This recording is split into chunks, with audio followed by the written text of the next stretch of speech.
জীবনে যত বড় বিপদ আসুক, ডিপ্রেশনে যদি পড়ে যাও, কোনো সমস্যায় পড়ে যাও, মানে আর কোনো রাস্তাঘাট দেখতেছো না, এখন দেখতেছো দেয়ালে পিঠ থেকে গেছে, 4টা কাজ করবা, ইনশাল্লাহ তুমি ডিপ্রেশন থেকে বের হয়ে আসবা।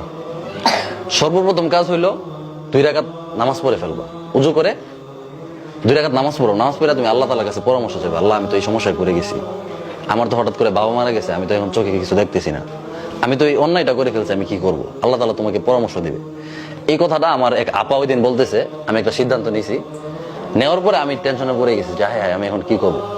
তো আমার আপা আমাকে বলতেছে যে তুমি কাজ করো, 2 রাকাত নামাজ পড়ো, নামাজ পড়ে আল্লাহ তাআলার সাথে পরামর্শ করো। আমি চিন্তা করতেছি আল্লাহ তাআলার সাথে পরামর্শ করবো কিভাবে।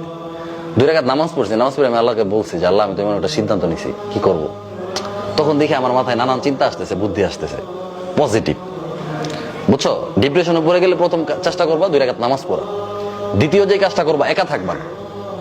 হ্যাঁ, ধরো তুমি একটা খারাপ পরিস্থিতি পড়ে গেছো, রুমে দরজা টরজা বন্ধ করে একদম হাই হাই আমার সাথে এটা কি হয়ে গেল, তখন তোমার মাথায় খারাপ চিন্তা আসবে। কি চিন্তা আসবে? তখন মনে হবো যে আমি উল্টাপাল্টা কিছু করি। আরবিতে একটা প্রবাদ আছে, ওতলাতুর রাসি দুক্কানুশ শাইতান, খালি ব্রেন হচ্ছে শয়তানের রাস্তা না। কিসের রাস্তা না? শয়তানে বাসা বাঁধে, শয়তানে দোকান বানায়। তাইলে যদি তুমি ডিপ্রেশনে পড়ে যাও, তাহলে একা থাকবা না, মানুষের মাঝখানে চলে আসবা। হাজার হাজার মানুষ যেখানে থাকে, তোমার আত্মীয় স্বজন যেখানে, তোমার ছাত্র ভাইরা যেখানে, তোমার বন্ধু বান্ধব যেখানে, তুমি ওইখানে চলে যাবা। তখন উল্টাপাল্টা চিন্তা আসবে না। কয়টা হলো? 3টা। নামাজ, রুমে একা থাকা যাবে না, মানুষের সামনে চলে আসবে। এরপরে যে কাজটা, যারা বড়, তোমার চেয়ে বয়সে বড়, তোমার চেয়ে বুদ্ধিতে বড়, জ্ঞানে বড়, হ্যাঁ, তোমার উস্তাদ, তোমার বাবা মা, ভাই বোন, তোমার যারা বড়, তোমার যারা গার্ডিয়ান, তাদের কাছ থেকে পরামর্শ নিবা যে আমি তো এই খারাপ পরিস্থিতিতে পড়ে গেছি, এখন কি করবো, এখান থেকে বের হবো কিভাবে। তারা যখন একটা পরামর্শ দিবে, তখন তোমার মাথায় মানে খারাপ চিন্তা আসবে না, শয়তান বাসাটা বাঁধতে পারবে না। কথা বুঝছো? আর তোমার মাথায় যদি কেউ পরামর্শ না দেয়, তাহলে তোমার মাথায় নেগেটিভ চিন্তা আসবে, খারাপ চিন্তা আসবে, উল্টাপাল্টা চিন্তা আসবে। এই কথা বুঝতে পারছো? এই 4টা কাজ করতে পারবা। যে কোনো সময় খারাপ পরিস্থিতি আসতে পারে, আসলে এই 4টা কাজ করে ফেলবা। প্রথম কাজটা করলে দেখবা আলহামদুলিল্লাহ একদম শান্তি হয়ে গেছো, নামাজে দাঁড়ায় যাবা, একা থাকবা না। ঠিক আছে? যদি বাবা মারা যায় বা মা মারা গেছে, বা তুমি এমন একটা ভুল করে ফেলছো, হ্যাঁ, তো এখন কি করবা আর বুঝতেছো না, তুমি রুমে দরজা টরজা বন্ধ করে একা থাকবা না, মানুষের সামনে চলে যাবা। হ্যাঁ, তোমার ছাত্র ভাইরা যেখানে সবাই একসাথে আছো, বা তোমার বন্ধুরা যেখানে, ওইখানে চলে যাবা। লাস্টের কাজটা কি?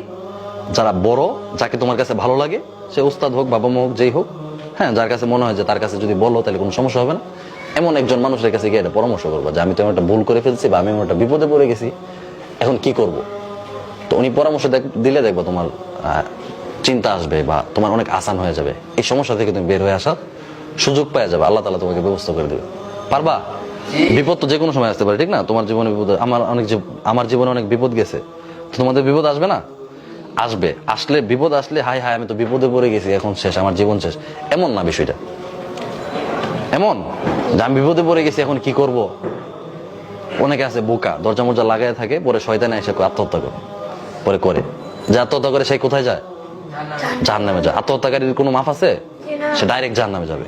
আত্মহত্যা করার সময় মৃত্যুর আগে যে যন্ত্রণাটা হয়েছে, এই যন্ত্রণা সারা জীবন, মানে কিয়ামতের পরে আর কোনো মৃত্যু নাই, আমৃত্যু সে এই যন্ত্রণা উপভোগ করবে। কষ্ট না অনেক? মৃত্যুর আগের কষ্টটা, এই কষ্টটা সেই সারাক্ষণ পাইতে থাকবে, এটার কোনো শেষ নেই। তো শয়তান নানান খারাপ পরামর্শ দিবে, তো শয়তানকে পরামর্শ দেওয়ার সুযোগই দিবা না, রুমে একা থাকবা না। খারাপ লাগতেছে, সবার সামনে চলে যাবা, খারাপ লাগতেছে, নামাজ পড়বা, খারাপ লাগতেছে, বড়দের পরামর্শ নিবা। বুঝছো? মনে থাকবে সবার?